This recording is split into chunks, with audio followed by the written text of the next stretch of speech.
ایسی شخصیت تھے جو حالات پر اثر انداز ہوتے تھے، حالات آپ پر اثر انداز نہیں ہوتے، اس لیے آپ نے وہ جگہ انتخاب کی جہاں خود آپ چاہ رہے تھے قتل ہونا، تاکہ آپ کے قاتلوں کے چہرے سے نقاب نوچ لی جائے۔ مکے میں قتل ہوتے پتہ ہی نہیں چلتا کون قاتل ہے۔ عبداللہ ابن عمر اپنے قاتل، ان کا قاتل ان سے پوچھ رہا ہے کہ آپ کی یہ حالت کس نے بنا دی؟ عبداللہ ابن عمر طواف کے دوران خانہ کعبہ کا طواف کر رہے تھے، کسی نے زہرآلود نیزہ مارا پیر پر، سارا زہر بدن میں پھیل گیا، اور جس نے نیزہ لگوایا وہی عیادت کے لیے آ گیا، آ کر وہ کہہ رہا ہے کہ آپ کی یہ کس نے حالت بنا دی؟ تو انہوں نے جواب دیا کہ جس نے ہتھیار لانے کی اجازت دی حرم میں۔ امام حسین ہوتے تب بھی یہی ہوتا کہ آپ کے ساتھ اغتیال کے ساتھ آپ کو قتل کر دیا جاتا، پتہ ہی نہیں چلتا قاتل کون ہے۔ تو واقعہ کربلا سرمشق ہے ہر زمانے کے لیے۔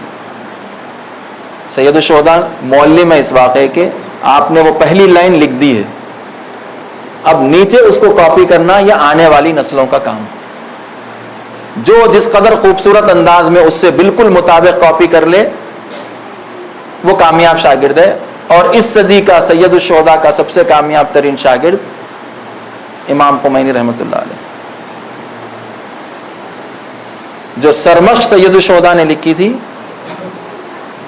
کئی سالوں کے تجربے کے بعد ویسی ہی مشق انہوں نے لکھ دی، وہی چیز لکھ دی۔ اور یہ صرف ان کے لیے نہیں ہے، قیامت تک آنے والی نسلوں کے لیے یہ سرمشق کہ ظالم کے سامنے جھکنا نہیں ہے، ظالم کے سامنے ذرہ برابر ظالم کے سامنے۔ ایک مشکل یہ ہوئی کہ اہل سنت کے پاس اتنی روایتیں اور حدیثیں لائی گئیں جس کا مضمون یہ ہے کہ حاکم چاہے ظالم ہی کیوں نہ ہو اس کے خلاف قیام نہیں کرنا ہے، آپ کو خاموشی اختیار کرنی ہے۔ اور متاسفانہ ویسی روایتیں شیعوں میں بھی آ گئی، شیعہ اماموں کے ناموں سے گڑھ دی گئی کہ جب بھی تم کسی ظالم حاکم کو دیکھو تو اس کی مخالفت مت کرو، خاموش ہو جاؤ۔ سازباز کی بات تو نہیں آئی، مخالفت مت کرو، اگر مخالفت کرو گے تو اس کے لیے یہ عذاب ہے۔ یہ ساری روایتیں بنی امیہ کی گڑھی ہوئی، نتیجے میں آج آپ دیکھیں سفاک سے سفاک ظالم ان کے اوپر مسلط ہے، لیکن عوام خاموش۔ غزہ میں جو ہو رہا ہے،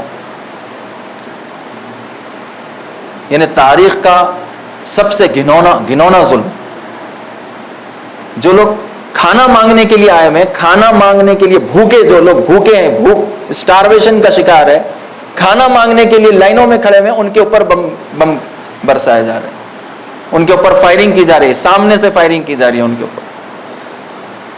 تاریخ میں ایسا گھنونا جرم نہیں دیکھا گیا، یہ ماضی قریب میں ایسا گھنونا جرم نہیں دیکھا گیا۔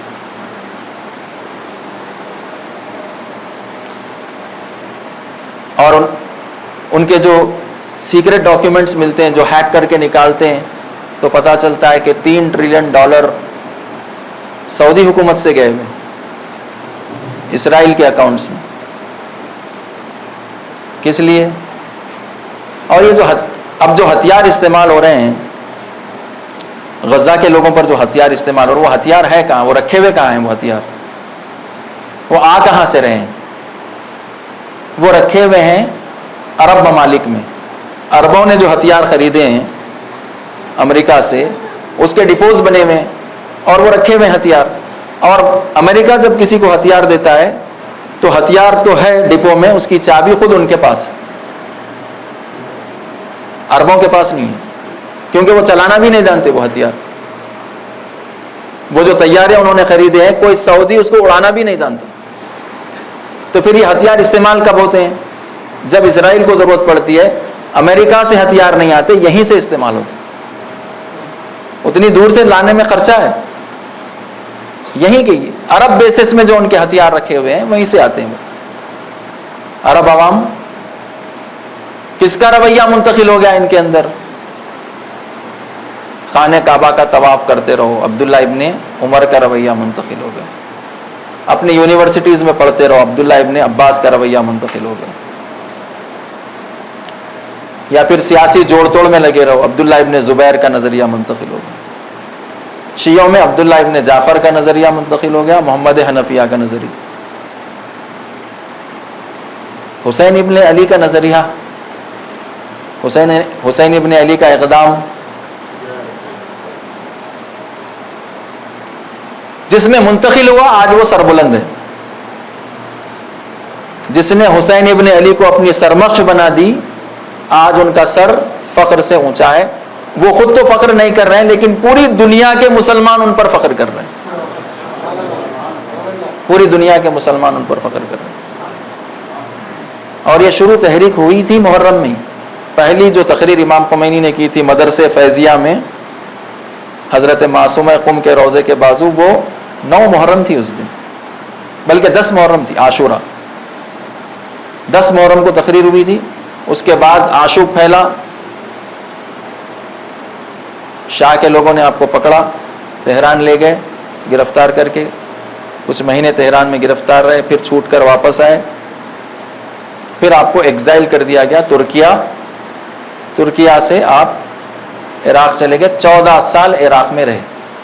اس سے پہلے میں نے عرض کیا کہ انقلاب کو کامیاب ہونے 10 دن لگے لیکن لوگوں کو بیدار کرنے 14 سال لگ گئے۔ 1963 سے لے کر 1979 14 سال بیدار کرنے میں لگے۔ بیداری کا عمل اتنا سخت ہے، اسی لیے آپ امام حسین کے پورے قیام کے دوران سب سے طولانی ترین دوران یہ آپ کا مکے کا ہے جو بیداری کا مرحلہ ہے، 4 مہینے 5 دن، مدینے میں 2 دن 1 رات قیام کے بعد، انکار بیعت کے بعد، مکے میں 4 مہینے 5 دن، سفر 24 دن، کربلا میں 8 دن۔ کربلا میں تو پھر آپ نے کوئی بیداری، آپ نے خطبے دیے ضرور، اب منصرف کرنا چاہتے تھے قتل سے کہ میں آیا نہیں ہوں، تم ہی نے تو مجھے خط لکھا تھا، خط نکال کر بتا دیتے ان کو۔ باضابطہ 2 فارسی میں غرچین کہتے ہیں، عربی میں بھی اس کو غرچین کہتے ہیں۔ آج بھی ایران میں لوگ جب موٹر بائک چلاتے ہیں تو ان کی سیٹ کے دونوں طرف 2 تھیلیاں لٹکی ہوئی ہوتی ہیں، اس کو خرچین کہتے ہیں، خاص ایک تاگے سے بناتے ہیں، وہ ایران میں ہی بنتے ہیں۔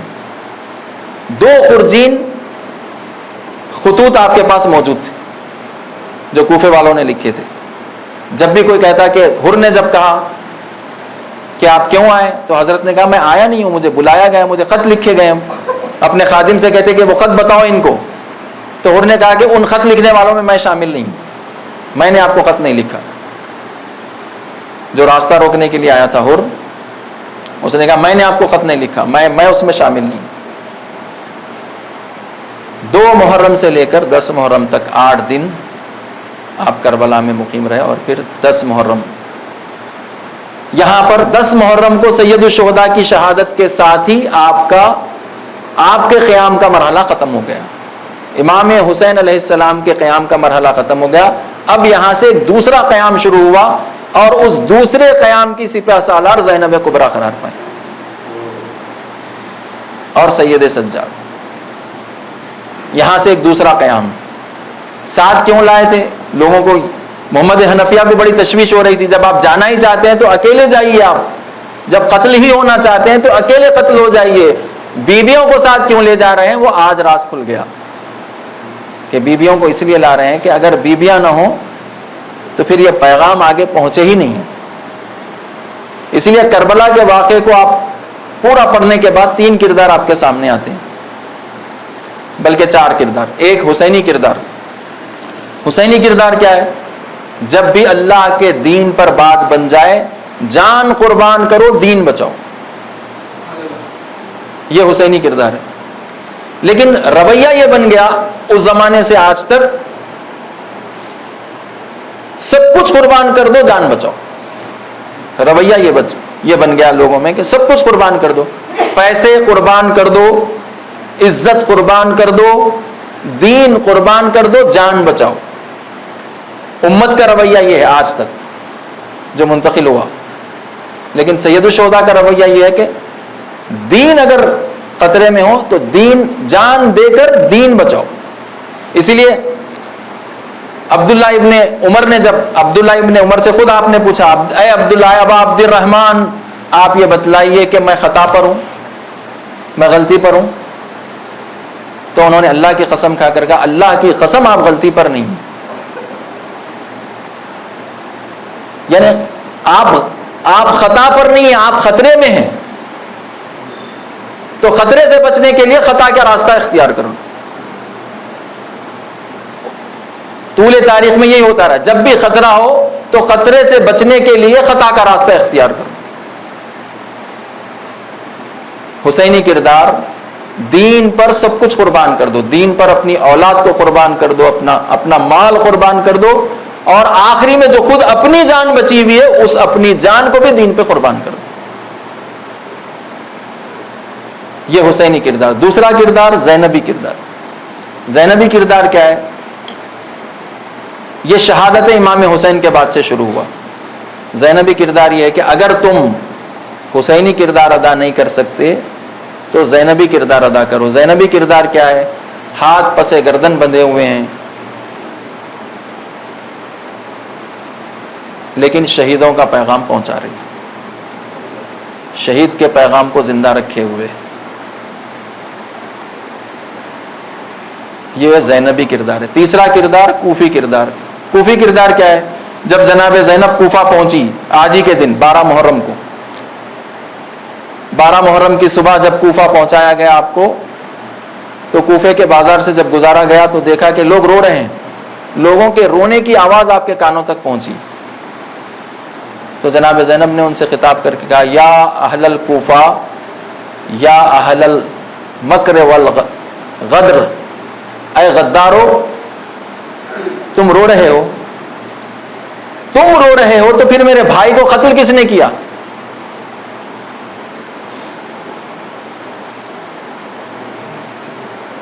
جناب زینب یہ فرما رہی ہیں کہ خاموش طبقہ بھی قاتلوں میں شامل ہے. لعن اللہ امتن قتلت کا ولعن اللہ امتن ظلمت کا ولعن اللہ امتن سمعت بذالک فرضیت بھی. خاموش طبقہ جو ساتھ نہیں دیا وہ بھی قاتلوں میں شامل. یہ کوفی کردار ہے. کوفی کردار کیا ہے؟ کچھ نہ کر کے رونا. اگر تم کچھ کرتے ہوتے تو آج تمہارے سر نیزوں پر ہوتے, یا پھر آج تم ہمارے ساتھ اسیر کھڑے ہوئے ہوتے, تمہارے ہاتھ بھی پسے گردن بندھے ہوئے ہوتے. تم کچھ نہیں کر کے رو رہے ہو, اللہ تم کو روتا ہوا ہی رکھے,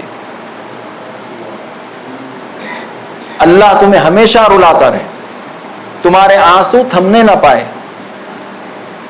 یہ میں بالکل خطبے کے الفاظ عرض کر رہا ہوں, اور اس خطبے کو بھی کبھی کھولنے کی ضرورت ہے. جناب زینب نے جو بیان فرمایا, اللہ تم کو. اور شامی کردار تو پتہ ہی ہے. شامی کردار کیا تھا؟ جو بھی حق کے لیے کھڑے ہو اس کو قتل کر دو. علی کھڑے ہوں علی کو قتل کر دو, حسن کھڑے ہوں حسن کو قتل کر دو, حسین کھڑے ہوں حسین کو قتل کر دو. حسین کی ذریت میں سے جو بھی حق کے لیے حق کا علم بلند کرے اس کو قتل کر دو. یہ شامی کردار ہے. یہ 4 کردار ہے, اور یہ 4 کردار آج بھی ہے. حسینی کردار, زینبی کردار, کوفی کردار, شامی کردار. پھر جب آپ کو لے جایا گیا ابن زیاد کے دربار میں, بنی امیہ نے لوگوں کی ذہنیت ایسی بنائی تھی جس کو عقیدہ جبر کہتے ہیں, کہ انسان کچھ کرتا ہی نہیں ہے, جو کچھ کرتا ہے وہ اللہ کرتا ہے. میں شراب نہیں پی رہا ہوں, اللہ مجھ سے پلوا رہا ہے شراب میں نہیں پی رہا ہوں. اگر اللہ نہیں چاہتا تو میں شراب نہیں پیتا, اللہ چاہتا ہے اسی لیے میں شراب پی رہا ہوں. اگر میں کسی کو قتل کر رہا ہوں تو میں قتل نہیں کر رہا ہوں, اللہ مجھ سے قتل کروا رہا ہے. اسی لیے اس نے چوتھے امام کو جب دیکھا زنجیروں میں جکڑا ہوا, عبید اللہ ابن زیاد نے آج ہی کے دن اپنے سپاہیوں سے کہا کہ کون ہے یہ شخص, یہ جوان کون ہے؟ تو لوگوں نے کہا کہ یہ علی ابن الحسین ہے. تو کہتا ہے کہ کیا علی ابن الحسین کو اللہ نے قتل نہیں کیا؟ قتل کی نسبت اللہ کی طرف, یعنی ہمارا کوئی ہاتھ نہیں ہے. اللہ چاہتا تھا کہ یہ قتل ہوں، ہم نے قتل نہیں کیا، اس لیے آخر تک یہی کہتے رہے وہ لوگ، اللہ نے قتل کروایا۔ حکومت یزید کو دی کس نے؟ اللہ نے دی، جبکہ اللہ نے انسان کو دنیا میں بھیجا اختیار اور ارادے کے ساتھ، اور جزا اور سزا اختیار اور ارادے کے ساتھ ہی ہے۔ اسی لیے کسی مجنون کے اوپر کوئی دین کا حکم نہیں، کسی نابالغ کے اوپر دین کا کوئی حکم نہیں، کیونکہ اس کے پاس نہ ارادہ ہے نہ اختیار ہے۔ جزا اور سزا انہی اعمال سے متعلق ہے جس میں انسان کا ارادہ اور اختیار دخیل ہو، ارادے کا دخل ہو، انسان کے اختیار کا دخل ہو۔ اختیار سے نماز پڑھا، جزا، ارادے سے روزہ رکھا، جزا۔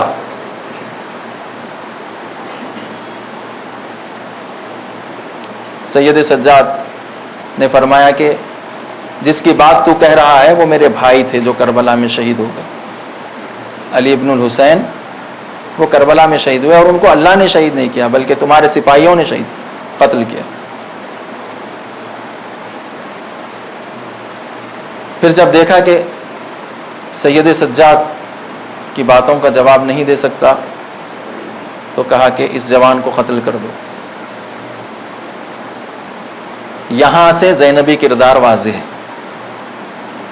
جیسے ہی جناب زینب نے یہ سنا کہ اس جوان کو قتل کر دو، ایک مرتبہ اپنے آپ کو بھتیجے کے اوپر ڈال دیا کہ جب تک میں زندہ ہوں، جب تک زینب زندہ ہے، میرے بھتیجے پر کوئی حملہ نہیں کر سکتا۔ جب ابن زیاد نے دیکھا کہ جناب زینب اپنے بھتیجے کو چھوڑنے کے لیے تیار نہیں، سپاہی اس کے منصرف ہو گئے، ہٹ گئے وہاں سے۔ اس طرح سے جناب زینب نے امام وقت کی جان کی حفاظت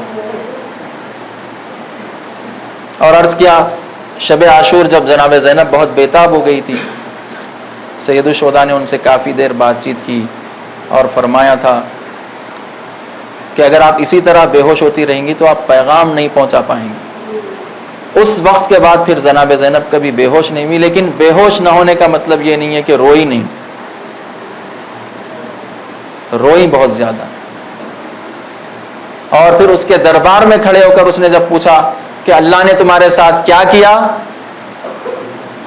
تو جواب میں کیا فرمایا، ما رأیت الا جمیلا، جو کچھ اللہ نے ہمارے ساتھ کیا وہ سب خوبصورت ہے۔ اللہ نے ہمارے ساتھ جو معاملہ کیا وہ حسین اور جمیل معاملہ ہے۔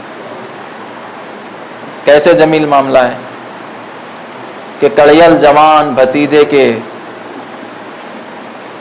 سینے میں نیزہ لگنا یہ ہمارے لیے جمیل ہے، بھائی کے گلے پر خنجر چلتا ہوا دیکھنا یہ ہمارے لیے جمیل ہے۔ اور اتنی شدت کی دشمنی کربلا میں دکھائی گئی، جو عبداللہ ابن عباس نے کہا تھا امام حسین سے، یہ آپ کو شدت کے ساتھ قتل کریں گے، شدت ظلم کے ساتھ۔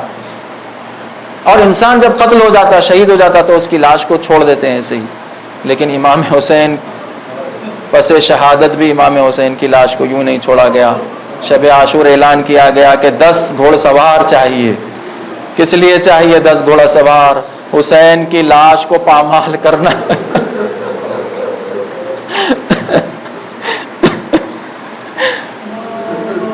10 گھوڑے چنے گئے، 10 گھوڑ سوار آئے، 5 گھوڑ سوار مشرق کی طرف، 5 گھوڑ سوار مغرب کی طرف۔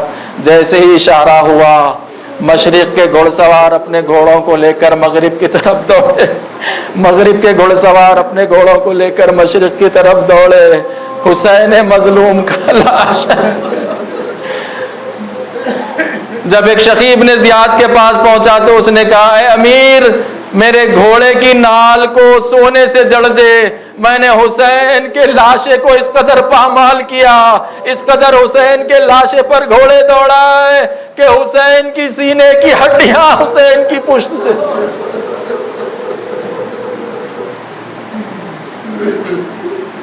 انا للہ و انا الیہ راجعون۔ یا اللہ ہمارے گناہان کبیرہ و صغیرہ کو معاف فرما، پروردگارہ ہم سب کا خاتمہ ایمان پر بخیر فرما۔ یا اللہ ہم سب کو قرآن مجید پڑھنے، پڑھ کر سمجھنے، سمجھ کر اس پر عمل کرنے کی توفیق عطا فرما۔ پروردگارا، واقعہ کربلا اور قیام امام حسین علیہ السلام کے اسباق کو اپنی زندگی میں عملی کرنے، اس رویے کو اپنی زندگی میں عملی طور پر اپنانے کی ہم سب کو توفیق عنایت فرما۔ پروردگارا، جو بیمار ہیں ان کو شفاء کاملہ و عاجلہ عطا فرما، جو بے روزگار ہیں ان کو روزگار عطا فرما، جو بے علم ہیں ان کو علم عطا فرما، جو بے اولاد ہیں ان کو اولاد صالح عطا فرما۔ پروردگارا، واسطہ محمد و آل محمد علیہ السلام کا مقامات مقدسہ کی حفاظت فرما، ہمارے مراجع مجتہدین علماء کا سایہ ہمارے سروں پر تادیر قائم فرما۔ رہبر معظم انقلاب اسلامی حضرت آیت اللہ خامنئی، مرجع علی قدر جہان تشیع حضرت آیت اللہ سیستانی کو اپنی حفظ و امان میں فرما، دشمنان اسلام کے ناپاک عزائم کو ناکام فرما۔ پروردگارا، اہل فلسطین، اہل غزہ، اہل یمن، اہل لبنان، اہل ایران کی نصرت فرما، اسرائیل غاصب کو ناکام، نامراد و نابود فرما۔ پروردگارا، ہمارے ملک کی فرقہ پرست طاقتوں کو ذلیل و خوار و رسوا فرما۔ پروردگارا، ہم سب کو مل جل کر متحد رہنے کی توفیق عطا فرما، ہمارے مرحومین کی مغفرت فرما، انہیں اپنی جبار رحمت میں جگہ عطا فرما۔ پروردگارا، واسطہ محمد و آل محمد علیہ السلام کا یا اللہ ہم سب کو تعلیمات اہل بیت پر عمل کرنے کی توفیق عطا فرما، حضرت حجت کے ظہور میں تعجیل فرما، ہمیں حضرت کے ناصروں میں شمار فرما۔ ایک مرتبہ سورہ حمد اور 3 مرتبہ سورہ قل هو اللہ احد کی تلاوت فرما کر مرزا محمد بہادر مرحوم اور بہادر علی مرزا مرحوم و اہلیہ کی ارواح کے لیے سال فرما۔ اعوذ باللہ من الشیطان الرجیم، بسم اللہ الرحمن الرحیم، الحمد للہ رب العالمین، الرحمن الرحیم، مالک یوم الدین، ایاک نعبد و ایاک نستعین، اہدنا الصراط المستقیم، صراط الذین انعمت علیہم غیر المغضوب علیہم ولا الضالین۔ بسم اللہ الرحمن الرحیم، قل هو اللہ احد اللہ الصمد لم یلد ولم یولد ولم یکن له کفوا احد۔ بسم اللہ الرحمن الرحیم، قل هو اللہ احد اللہ الصمد لم یلد ولم یولد ولم یکن